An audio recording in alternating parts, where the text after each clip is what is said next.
यादव की साख नहीं है, न उनकी पार्टी का इतिहास इसकी इजाज़त देता है कि वो कानून व्यवस्था जैसे संवेदनशील मसले पर राज्य सरकार को कोसें। आबादी वाले राज्यों के आंकड़ों से उसकी तुलना करके नहीं आप उनको टटोल सकते हैं। उसके लिए प्रति लाख आबादी के पैमाने पर अगर आप इन आंकड़ों को देखेंगे तो देश के ज़्यादातर राज्यों से हमारे कानून व्यवस्था की स्थिति बेहतर है, अनुसंधान की गुणवत्ता बेहतर है। कारण नहीं देना कि सूचना आयुक्तों की नियुक्ति के लिए वो मिले थे।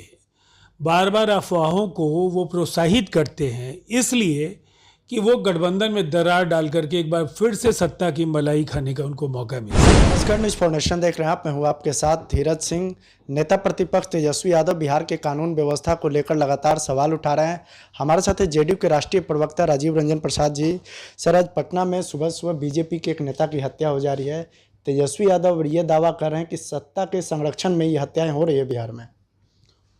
देखिए, हत्यारे बहुत जल्द गिरफ्तार होंगे। पटना पुलिस लगातार उद्भेदन के लिए दबिश बढ़ा रही है और बहुत जल्द वो नाम भी सार्वजनिक होंगे।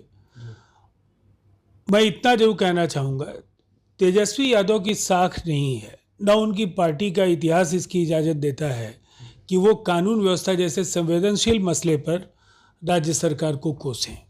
इसलिए कि जो उनका दौर है 90 से 2005, उस दौर में बिहार कभी भी लौटना नहीं चाहेगा। उस बिहार को नीतीश कुमार जी ने 2005 में उबारा और आज भी बिहार के कानून व्यवस्था की स्थिति देश के ज़्यादातर राज्यों से बेहतर है। आंकड़े बिहार जैसे बड़े राज्य में आप देश के कम आबादी वाले राज्यों के आंकड़ों से उसकी तुलना करके नहीं आप उनको टटोल सकते हैं। उसके लिए प्रति लाख आबादी के पैमाने पर अगर आप इन आंकड़ों को देखेंगे तो देश के ज़्यादातर राज्यों से हमारे कानून व्यवस्था की स्थिति बेहतर है, अनुसंधान की गुणवत्ता बेहतर है।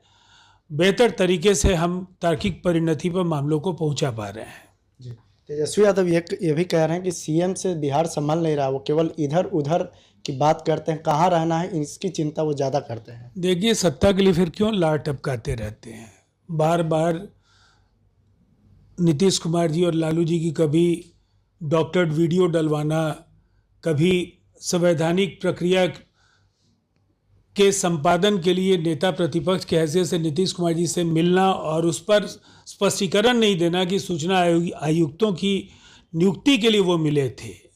बार बार अफवाहों को वो प्रोत्साहित करते हैं इसलिए कि वो गठबंधन में दरार डाल करके एक बार फिर से सत्ता की मलाई खाने का उनको मौका मिल सके।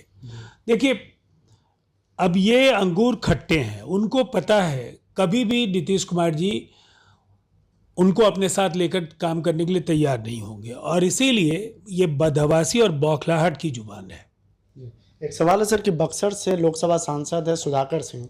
उनका दावा है कि जो रामगढ़ के थाना प्रभारी है उनकी ओर से कहा गया है कि एमपी और एमएलए को वो अपने पॉकेट में रखते हैं। उनका दावा है कि बिहार में अधिकारियों का मनोबल बढ़ा हुआ, थाना प्रभारी भी नेता को कुछ समझ नहीं रहे हैं। देखिए, एक बात आप अच्छी तरह से समझ लीजिए, बिहार में अधिकारियों को स्पष्ट निर्देश है जनप्रतिनिधियों के साथ मर्यादापूर्ण आचरण करने का। इसलिए उनके जो बयान को हम बस इतना कह सकते हैं कि झूठ और मिथ्या जो मनगढ़ंत बातों के आधार पर वो अधिकारियों के खिलाफ समय समय बातें रखते रहे हैं, उस प्रवृत्ति से वो बाज आएं। अधिकारियों को निजी जागीर समझने की प्रवृत्ति रही है राजद के नेताओं के अंदर, उस दौर से बिहार निकल चुका है। लेकिन वो तो कहते हैं कि अपराधियों द्वारा उनको धमकी दी गई, इसी की शिकायत लेकर वो गए थे, लेकिन पुलिस की ओर से कोई कार्रवाई भी नहीं। मुझे ऐसा नहीं लगता है कि उनके दावे में कोई दम है। पुलिस अपनी जिम्मेदारियों को समझती है और कोई इस तरह की शिथिलता वो बरत करके अपोजिशन को कोई झूठा अभियान चलाने का अवसर नहीं देंगे। जो काम उन्होंने कहा है अगर वो सही है तो पुलिस उस दिशा में ईमानदारी के साथ काम करेगी। चलिए, तो बहुत बहुत धन्यवाद। जेडीयू के राष्ट्रीय प्रवक्ता राजीव रंजन प्रसाद। दिल्ली से न्यूज़ फाउंडेशन के लिए मैं धीरज सिंह।